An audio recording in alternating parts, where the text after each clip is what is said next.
The long search is open to anybody. You don't have to go to Benares, India to start it, though we did. It doesn't have a tidy beginning, middle, and end. You're on it the moment you start wondering where you were before you were born, where you'll go when you die, and what you're on earth for in the meantime. If you knew the answers, you wouldn't ask the questions. But other people's answers should be worth collecting, and so should other people's questions. That's what we're going to try to do.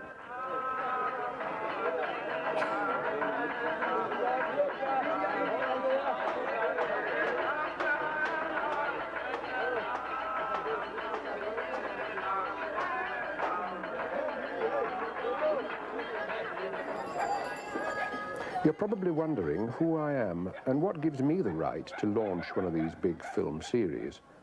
After all, when they've happened before, there's been a known authority doing what I'm doing, and I agree with you that you don't immediately look to a London-based, Yorkshire-born, displaced theatre director to guide you through other people's religious beliefs. But that's to expect the wrong thing. I'm not here as any sort of authority. I'm more of a bridge. Authority, this time, has to rest in the people we come across and talk to and visit, because it's their way of life we're looking at.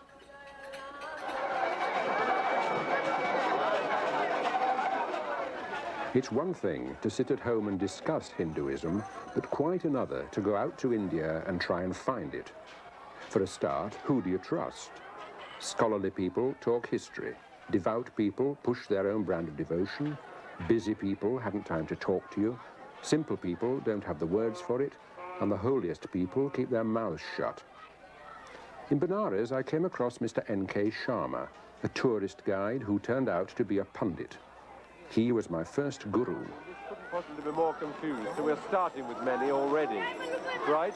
The next move for us is really to try and concentrate and make that concentrate on one thing. That's correct. That's right. That's correct. That's correct. Because otherwise we go mad. I mean, the noise and the... But you find it... smoke that's in your throat.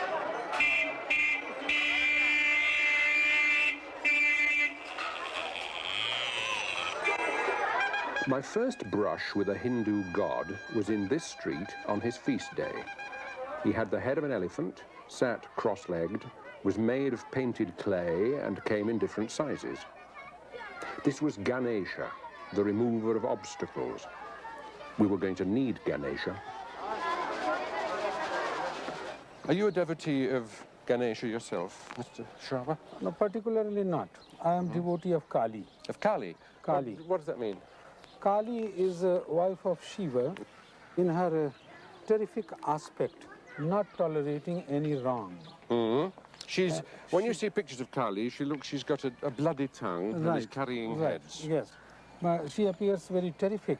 Yep. And many people tell that she is not a good goddess, but actually she is terrific to finish bad. Yep. She's a violent goddess. Yes, violent goddess. Yes. But she is violent to finish what is bad, what is wrong, what is worse. But if I said to you, what is God? You're not going to tell me that it is any one of these people, are you? Or these sub-gods. You're not going to say it is Ganesha or it is Kali. If I say to you, what is God? How would you put it? Then there are different stages of belief. And the highest stage we call Brahma. And that in English you can call it supreme. Supreme. One supreme God. Yeah. This is a potter's yard, and you can find little shattered images of clay gods all over. This is not a put-up job, but at our feet, as we sat down, was a part of a head of Lakshmi, wife of Vishnu. Are you telling me that an image, a clay image, really contains God? No, there is not God actually in it. But it is a symbol of God. These statues are just like a pointer. Suppose I want to point you something like this. How long I should keep my finger like this? As long you have not seen the object. But as soon you have seen the object, I remove my finger. But aren't there some people who you point because you want them to see something, and they never understand what you're pointing at, so the whole of their lives they're actually looking at your finger. That's correct. And for there, God is not in a hurry. God is not in a hurry. The images are just like kindergarten boxes. They give you a star and not required in advance studies. Educational toys? Educational toys, yes. Are there rules of conduct in Hindu scriptures? The first thing I should tell that Hinduism is not a strict, rigid religion. It is a philosophy of life. It is a way of life. Everybody is free to behave as his mind, his conscience deems fit. And it is good as long it is not harming anybody. It is always good and nobody has to say anything. Do you mean then we're all Hindus, really, going various ways? I think at the highest stage, there is nobody beyond Hinduism. Everybody is a Hindu. It was odd to hear Mr. Sharma use the word Hinduism and insist at the same time that Indian religion is no one thing with one founder, one Bible, and one organization. Perhaps he was trying to be kind to a Westerner, so he used a tidy, all-embracing Western label. Millions of people, one sacred Ganges. Millions of gods, one God. I was starting to pick up clues.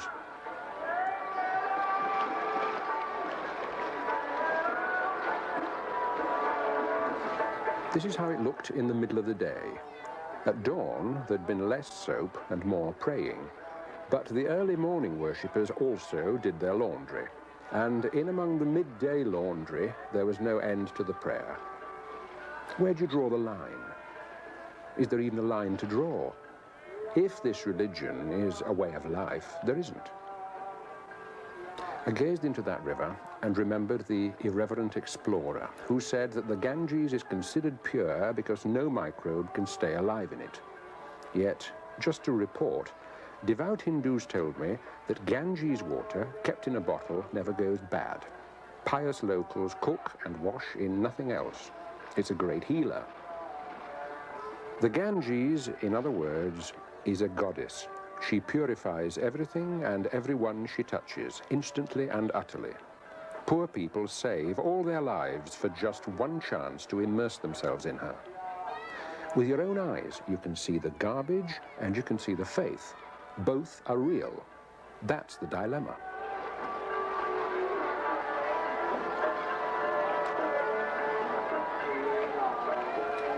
The steady coming and going of pilgrims in Benares never stops, nor does the chanting that's amplified day and night up and down the river. But every few years, there's a planned concentration of bathers at one time and in one or other of the holy places along the river. This is in Allahabad, where the Ganges joins the Yamuna.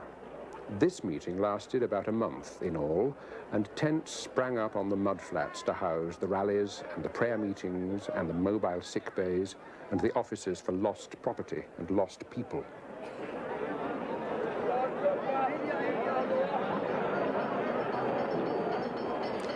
On an ordinary day here in Haridwar, there's a 10-minute walk from the town centre to the river. When these pictures were taken, there were 7 million bathers and it took 5 hours.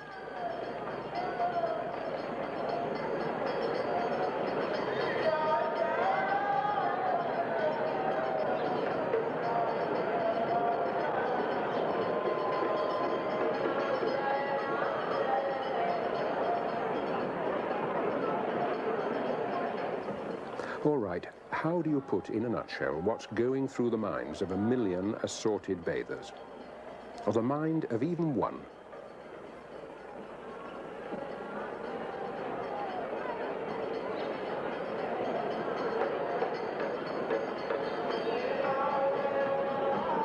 You suddenly get an aerial picture of the whole of India crisscrossed by streams of people making for holy rivers and holy rivers making for the sea.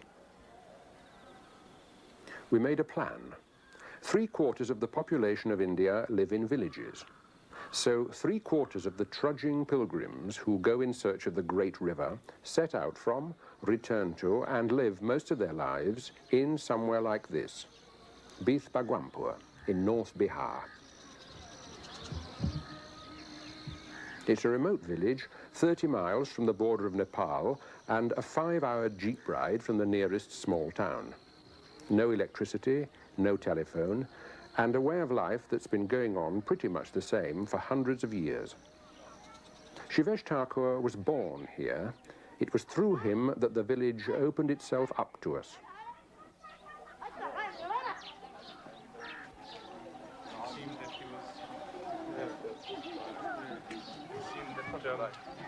He was just waiting for his son to graduate from college. Are these the well? Get married, yes? This is the old well. Yes. That used to be the one in use. That's been superseded now, yes. And now we use something else. The Thakur household is a series of rooms round an enclosed courtyard. His mother, brother, sister-in-law, 2 nephews and 3 nieces live in one family house. Shivesh himself is a younger son. When he was 7, his father died of snake bite. His elder brother sent him to university. Now Shivesh is professor and head of the Department of Philosophy in the University of Surrey, England. Across the road lives his aunt. Nearby live 4 uncles. Well, I've got as many uncles as you like. The whole village is a series of uncles in a certain way because, you know, they all mean things to me and I mean things to them. Most of them literally aren't your uncles, but that's the sort of relationship, and this means simply another way of saying is the whole village is one community. What's the population of Bhith Bhagwanpur? I would think around 5,000 and 6,000. What do most of the villagers do for a living? It's a farming community, almost entirely. Do you think they have a hard life?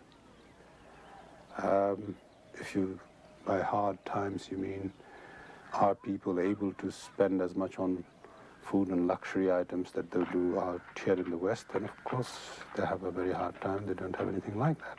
But if you live in a village, it's a self-sufficient community. It grows everything that it needs, or virtually everything. I mean, it can't grow kerosene, and it needs a little bit of kerosene to light a lamp, for instance, a lantern or hurricane. But otherwise, the village can carry on living at its present standard of living. It doesn't matter what happens to the rest of the world.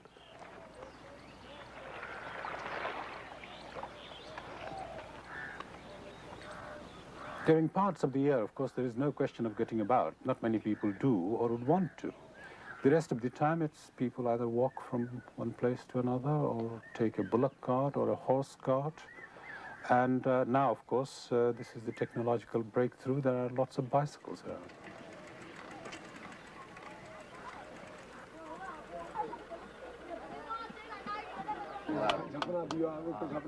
There's a tea shop also, which we passed. When I was growing up in this village, there was no tea shop. In fact, there weren't many people who drank tea. What did they drink? Pardon? What did they drink? They drank water. That's the thing to drink, isn't it?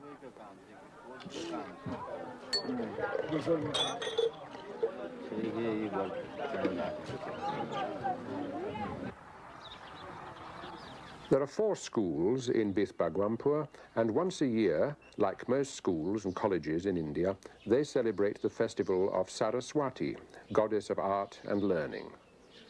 At the boys' school, the image of the goddess sat on top of a grassy bank that represented the Himalayas with cotton wool for mountain snow.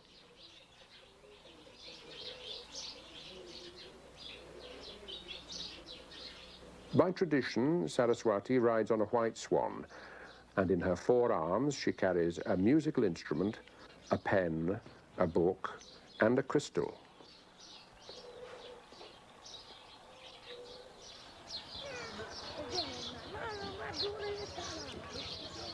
Shortly after 8 in the morning on the first day, the Sanskrit master, the equivalent in the West might be the Latin master, and one of his pupils came to make the first offerings. Sweets, fruit, flowers, water to wash in, a change of clothes, colored cosmetic paste to mark the face, as if the goddess were a real woman and a real guest. Bande tam parameswarim bhagavatim buddhi pradam saradam.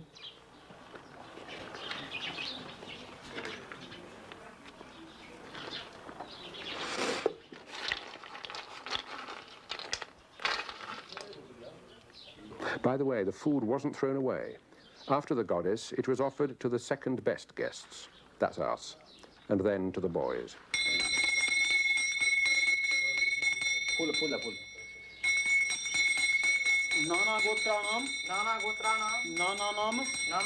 The center of this ritual, I was surprised to find out, isn't the master, it's the boy. He's the one who addresses the goddess in Sanskrit, and the master is there just to prompt him.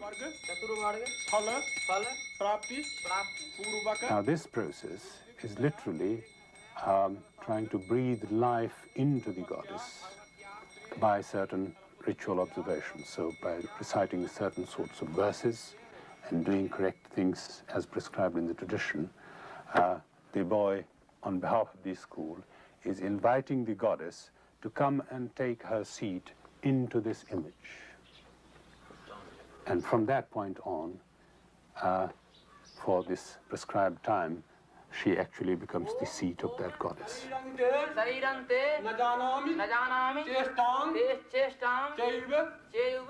What did the Saraswati festival mean to you as a boy? It meant a great deal of fun, quite a lot of excitement, and of course, also I think, expectation of great things happening by way of reward. Because as you know, Saraswati is the goddess of learning. And like the child I was, I believed that if I took a couple of my books and put it in front of the image, then somehow after the festival, after the puja, once I brought those books back home, how does it I just have to leaf through the books and I'll get the contents of the whole thing in my mind straight away. It worked too, didn't it? I suppose, I don't know whether, you know, that is what works, but, well, something seems to have worked.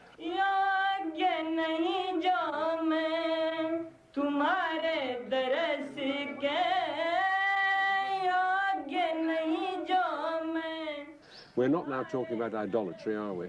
We're talking about looking through the piece of simple clay to a more abstract, ungraspable thing. Yes, you are looking considerably beyond the piece of clay. The piece of clay is a symbol.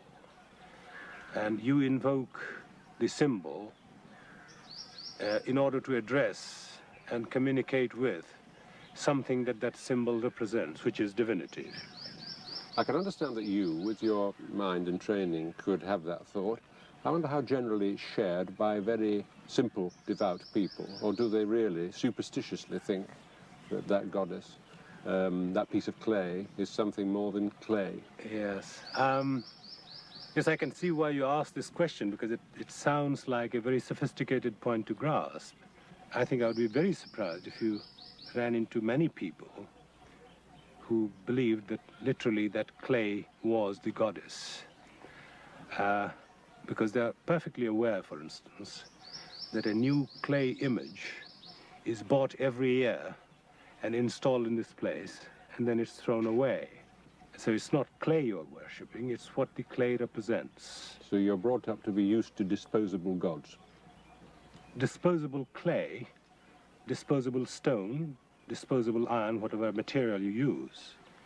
But what these bits of material represent, that's not disposable, and that's not something you can grasp or see or feel or touch.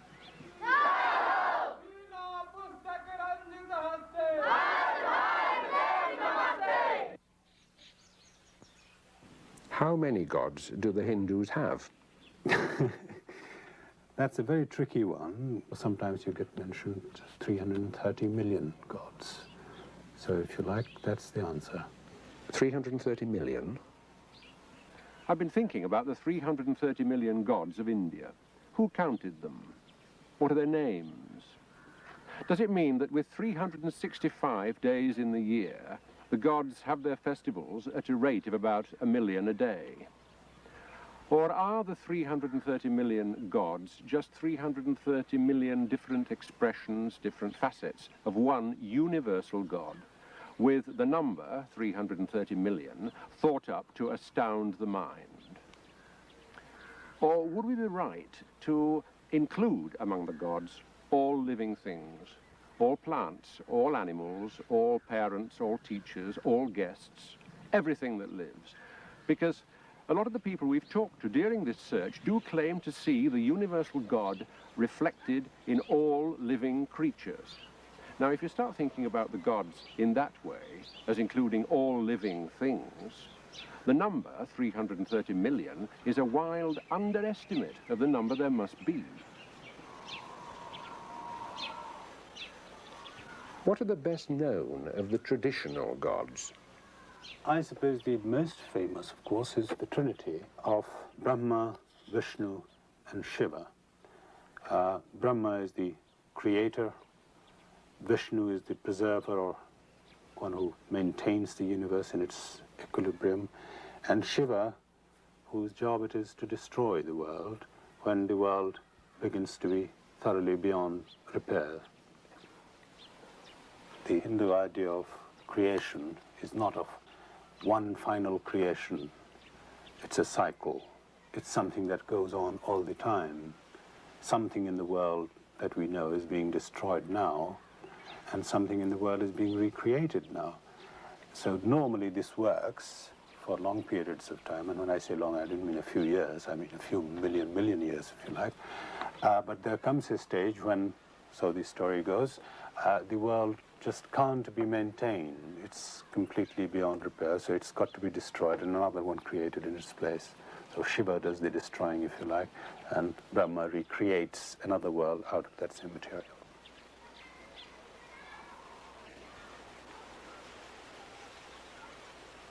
The traditional way of representing the power of a god is to give him a goddess. She's called his Shakti, his consort, his powerhouse. She can be playful, she can be tremendous, she can be terrifying, like the great goddess Kali. Of all the people in Bhith Bhagwanpur, the one who impressed me most was the one who had given up most. He is a sannyasi, which literally means one who renounces. And this man has renounced everything: his name, his past, his possessions. The villagers call him Mahatma, great soul. He's borrowed his hut, his bed, his lamp. He owns a change of clothes, a water pot, and a few books, though he says they aren't his either.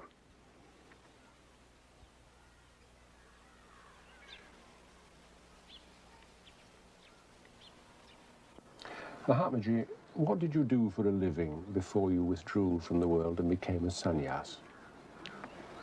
I was living with my guru in the ashram. I was thinking about life before that. Before that,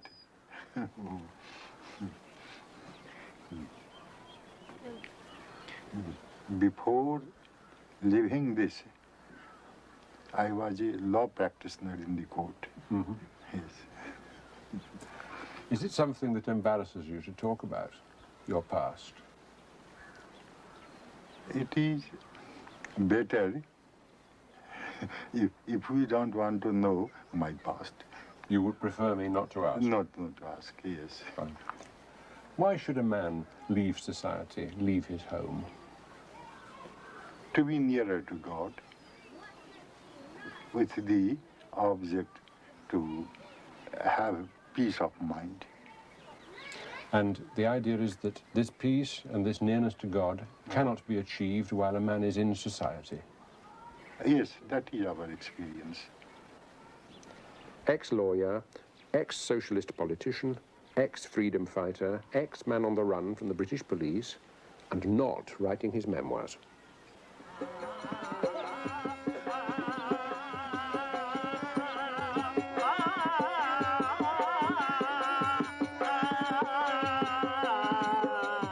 Still celebrating the goddess Saraswati, but this time at the girls' school.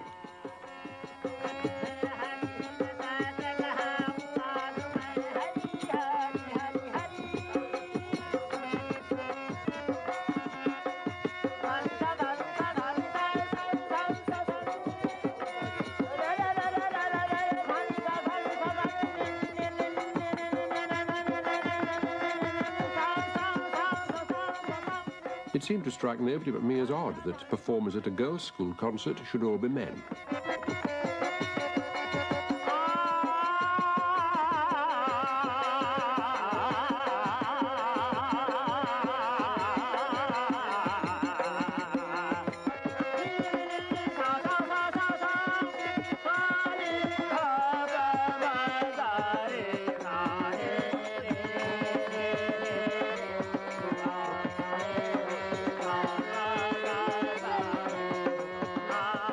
What's the mark on that man's forehead mean? He's a devotee of Vishnu.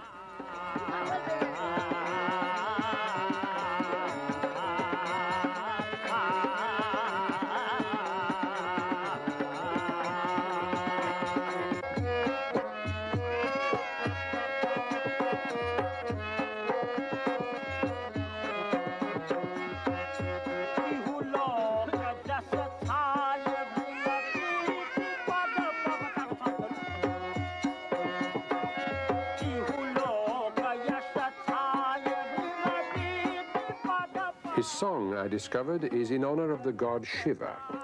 So what you've got here is a devotee of one god singing a song about another god at a festival in honor of a school goddess. These can't be jealous gods.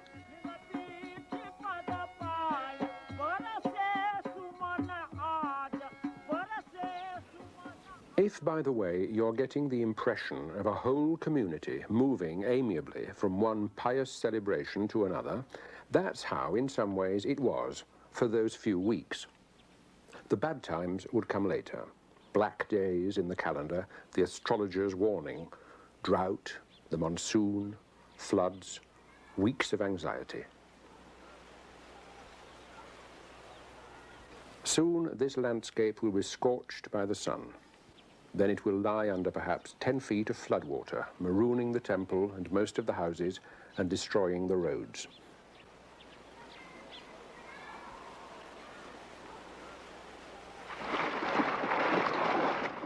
At the moment, everybody here has something to eat, but the next village is rationed to eating 3 days a week.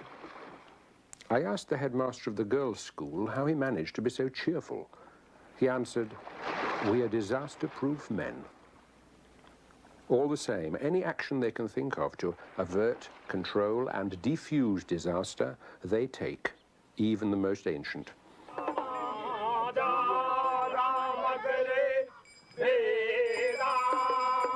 While we were there, 4 Brahmin priests spent a day from 8 in the morning till 4 in the afternoon chanting Sanskrit hymns and performing a fire ritual to ensure a good harvest. A local Sanskrit scholar told me that this unbroken chant had been going on somewhere in India for at least 3,000 years, and all we were doing was plugging into an endless sound and releasing it over the land.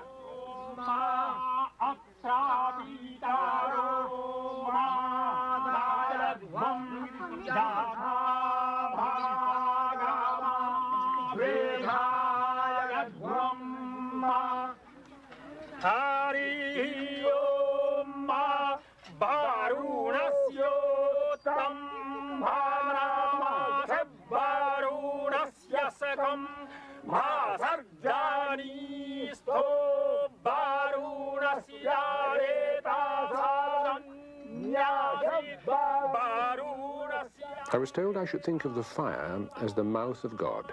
It devours the offerings and turns them into smoke. In the same way, our prayers are devoured and turned into power.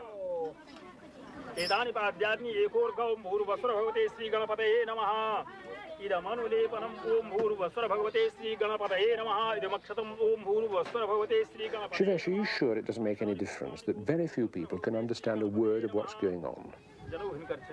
It's the same as in the West. When you need an electrical engineer, sophisticated equipment, well, you get an electrical engineer from wherever he's available. He comes and does the job. We don't fiddle with it. And so the Pandits, they are scholars. They knew what was happening. And the village came and listened reverently and respectfully, waiting for the results, which they know will come. They may not, but as far as they are concerned, they believe it will. Are there people in the village who think the whole day's business is a waste of time? Oh, I'm certain there are a few people, quite a few there may be, you know, because there are all sorts of skeptics in the village, and skepticism is as long established a tradition in India as anything else. Che dovremmo fare qualcosa di concreto invece di far cantare ai bramini le scritture, ma penso che la maggioranza del villaggio creda che tutto ciò sia importante ed efficace.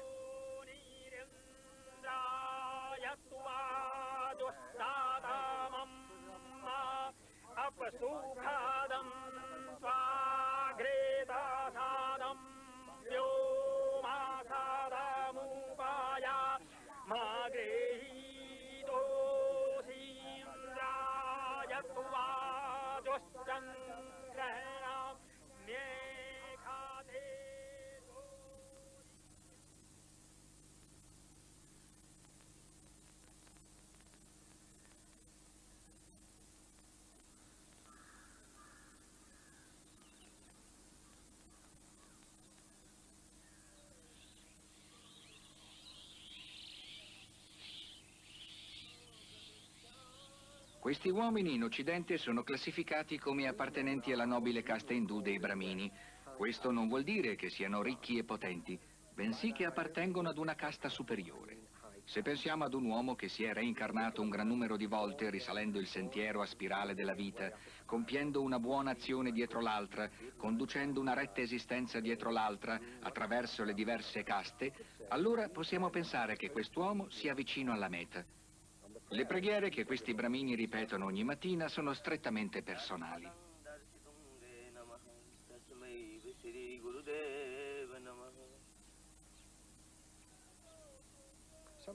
Qualcuno intona un inno al mattino. Non capiamo da dove proviene il canto finché non guardiamo in alto.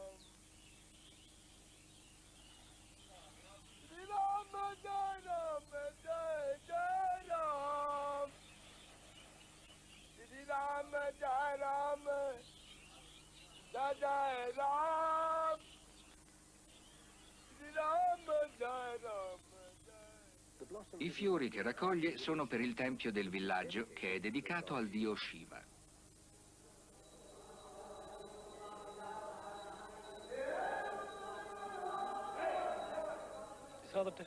È assai difficile cercare di ricordare cosa provavo quando ero ragazzo, ma penso di essermi sentito come trasportato via su enormi onde da un luogo all'altro. Ricordo che arrivavo qui, poi nella calca dei preti e dei fedeli, improvvisamente, in un attimo preciso. Non saprei dire, sentivo come un'esplosione. Ed era così violenta che mi sentivo rapito. E dentro di me qualcosa cominciava a mutare, nelle ossa, nel midollo, dappertutto.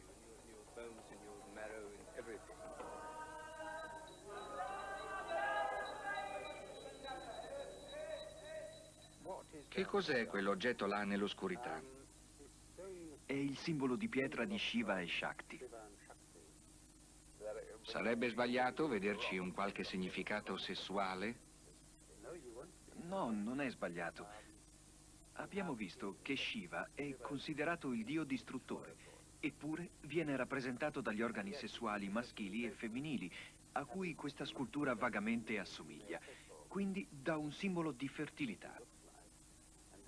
Così, chiaramente, l'idea che viene suggerita, e che spero lei comprenda, è che la distruzione e la creazione non sono considerate due cose separate e distinte. Una porta all'altra, e così la forza distruttrice è anche rappresentata come forza di procreazione.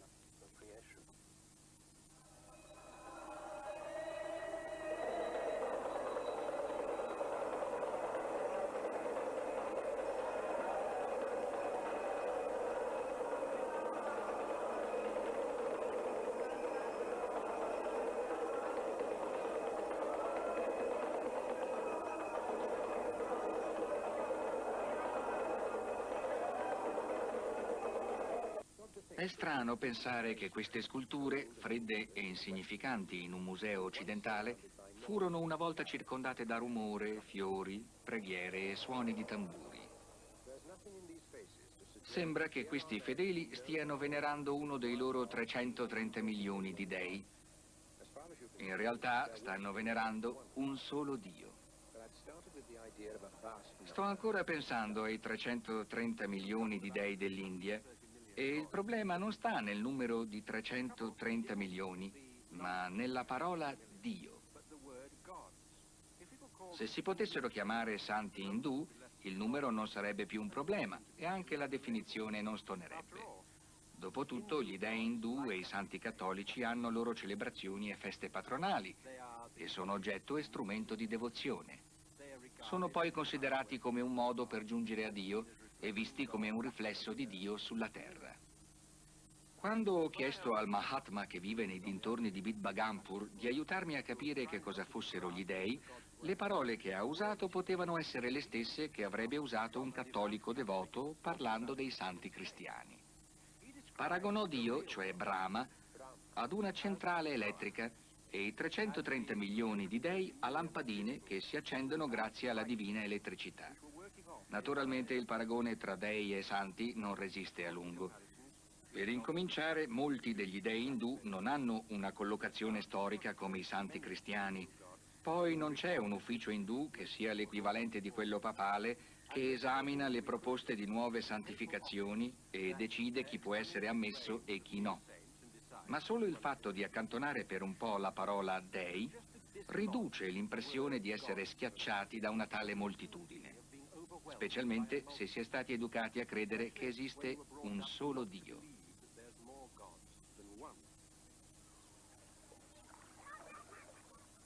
Mi dica se sbaglio, ma mi sembra di capire che la società indù per tradizione si divide in 4 caste principali. Ci sono i capi religiosi, i bramini, i capi militari, gli uomini d'affari e la casta che è al servizio delle altre 3, gli shudra. Può dirmi a quale casta appartengono questi ragazzi? No, mi dispiace, sono solo ragazzi. Quindi i ragazzi e i giovani sono semplicemente bambini, è così? Sì, è così. Che cosa mi può dire degli intoccabili? Gli intoccabili sono una sottoclasse dell'ultima casta, gli shudra. Sono quelli che fanno i lavori umili e c'è la tendenza a tenerli separati dagli altri e perciò suppongo che vivano in uno stato di isolamento. Gandhi chiamò questi intoccabili Arijan, cioè uomini del Signore. Che significato ha oggi la parola casta? La casta, nel senso stretto del termine, rappresenta semplicemente un modo di istituzionalizzare la divisione del lavoro. Persone differenti hanno mansioni differenti. La suddivisione nelle varie caste è un modo semplice di chiarire i loro compiti. Ciò che non ha funzionato nel passato e che oggi ci appare ingiusto è che la funzione delle caste è divenuta ereditaria.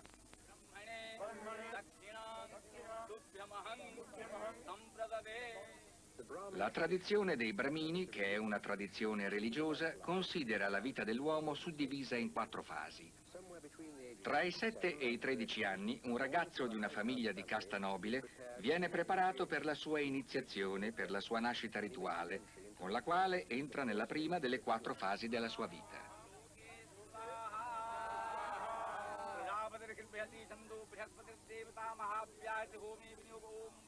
Per segnare questa seconda nascita, gli si mette sulla spalla sinistra un ornamento sacro e gli si insegna la preghiera della rinascita.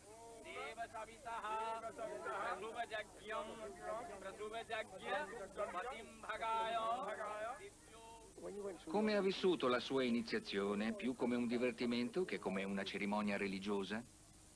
In un certo senso sì, ma sapevo anche che si trattava di una cosa molto importante che non dovevo prendere alla leggera. Il ragazzo, in tale circostanza, si rende conto che tutti i presenti si riuniscono per lui, per fare qualcosa per lui? Sì, lo sa. Questo deve essere molto gravoso per lui. Sì, certo, questo fa parte del rito tramite il quale il ragazzo gradualmente cessa di essere ragazzo e diventa una persona responsabile. E il fatto che tutta questa gente, queste cose siano state riunite apposta per questa speciale occasione, per lasciare un segno in lui, significa che d'ora in poi lui deve iniziare a considerarsi importante e che deve fare certe cose, comportarsi in una certa maniera e non altrimenti.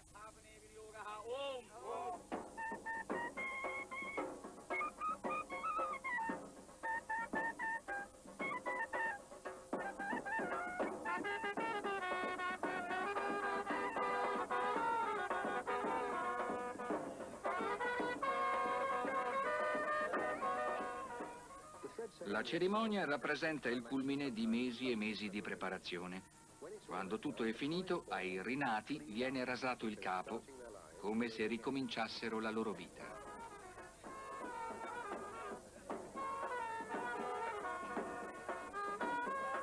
Se è un bramino, il passo successivo sarebbe stato, fino a qualche secolo fa, quello di lasciare la famiglia andando a vivere con il suo guru, il suo maestro, in un eremo nella foresta per imparare le scritture. Oggi è differente, sono rimasti solo i simboli. un piccolo carro di legno, un ombrello e un abito per indicare il suo nuovo stato sociale.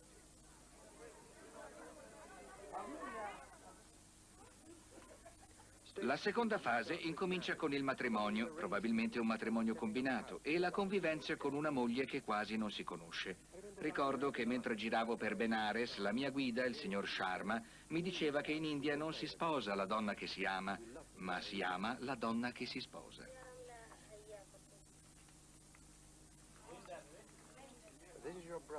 È suo fratello Umesh, vero? Il capo della sua famiglia? Sì. Che cosa significa questo titolo in pratica? Gli dà grande autorità? Significa che lui è l'uomo che ha la responsabilità della crescita della famiglia nel suo insieme, che espleta le mansioni necessarie, cioè tutto ciò che riguarda la famiglia, lo riguarda in prima persona. Suo fratello si dedica principalmente all'agricoltura?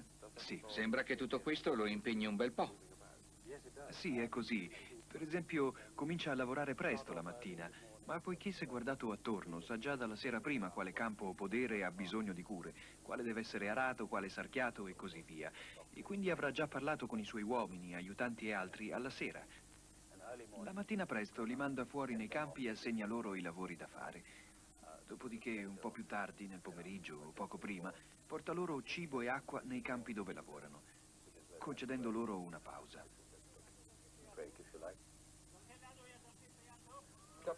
Il cibo è parte del loro salario? No, è separato dal salario, che viene pagato alla fine della giornata.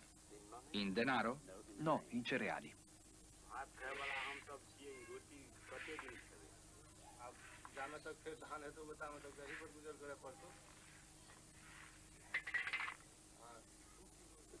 Abbiamo parlato molto di classi e caste, ma guardando questi operai mi pare che non abbiano un atteggiamento servile verso il datore di lavoro.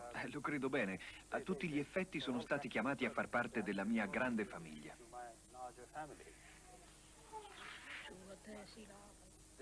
È sua madre? Sì.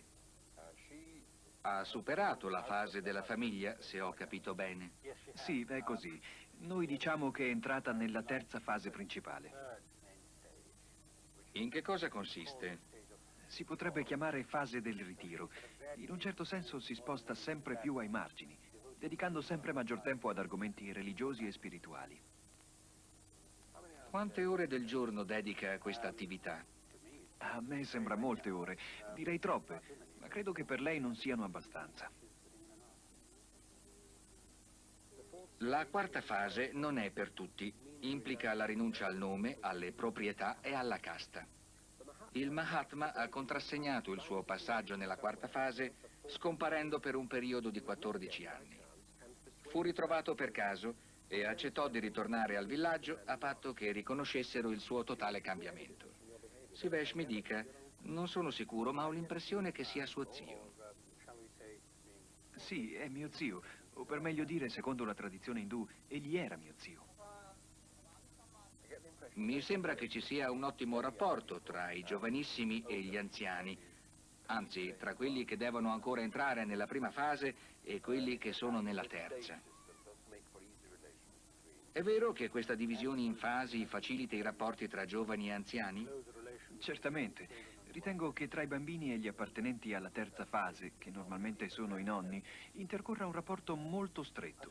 Non riesco a immaginare cosa farebbero gli uni senza gli altri.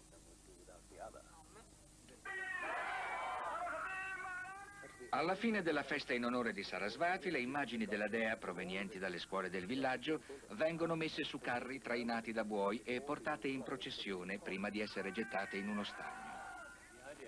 La dea era stata chiamata per occupare quel pezzo di creta. Ha fatto ciò che doveva fare e la cerimonia conclusiva dice chiaramente: il tuo compito è ultimato. Ora togliamo la vita da questa immagine e tu sarai la dea che sei sempre stata. Andrai dovunque vorrai, dovunque sia la tua dimora originaria. La dea probabilmente ci ascolta, così ciò che rimane non è che un semplice pezzo di creta. È come un cadavere. Se vuole chiamarlo così, in fondo lo è.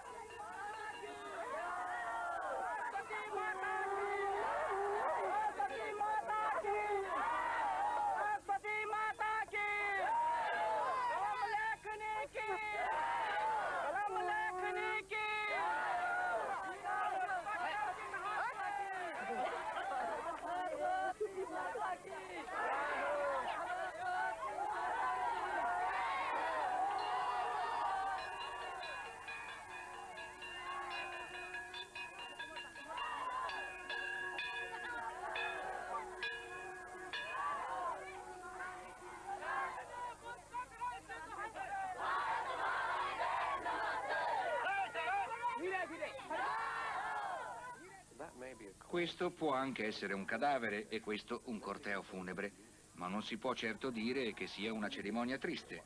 È un evento religioso quello a cui assistiamo o un gran carnevale? In verità sono le due cose allo stesso tempo. Secondo la tradizione religiosa occidentale, questa non sembra una cerimonia sacra, ma in fondo perché la religione deve essere sempre tetra. Divertimento e religione non sembrano escludersi a vicenda e quello che succede qui lo dimostra.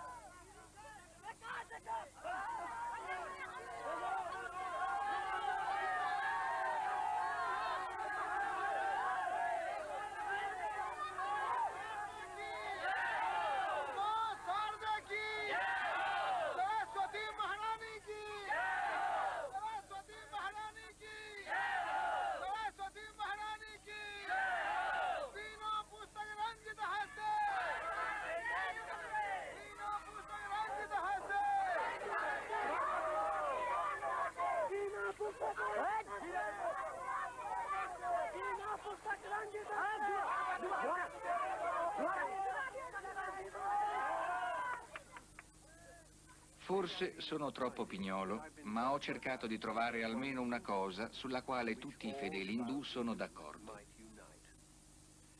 Non sembra che abbiano una dottrina comune. Ciò in cui crede un intellettuale sarebbe difficilmente comprensibile a un contadino. E forse ciò che li unisce sono i rituali o le azioni o la routine quotidiana. Certamente tutti i fedeli indù che ho incontrato avevano in casa l'altare per le preghiere, facevano il bagno rituale, si recavano ai templi, ma poi si incontra la figura del sannyasi, l'uomo che rompe i vincoli. A questo punto le regole vengono disattese. Il sannyasi non ha l'altare, non si reca ai templi ed è oltre gli dei. Ho chiesto al Mahatma se sapeva spiegarmi perché si era ritirato dalla vita sociale e lui mi ha risposto che ha dovuto farlo per cercare di avvicinarsi a Dio. Forse quello che unisce tutti i fedeli indù è proprio la volontà di avvicinarsi sempre di più a Dio, ognuno per la via che più gli si addice, quella della venerazione e della devozione per l'uomo comune, quella della conoscenza e dell'intelletto per lo studioso. Nessuna via è esclusa, nessuna è da preferire, purché il loro punto d'arrivo sia sempre più vicino alla meta.